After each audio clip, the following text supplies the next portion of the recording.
যৌবনের কালে যেদিন তোমায় দেখেছি, এ দেহ পিঞ্জিরার মাঝে আপন করে রেখেছি। আমি জানতাম যদি পাখি দিয়া যাবা পাখি, জানতাম যদি পাখি দিয়া যাবা পাখি, করতাম না আর তোরই আশায়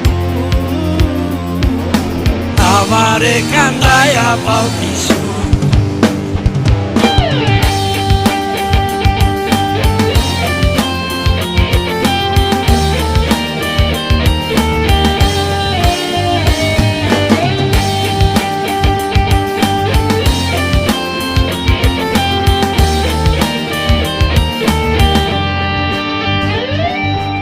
আদর সোহাগের পাখি কোনদিন জানি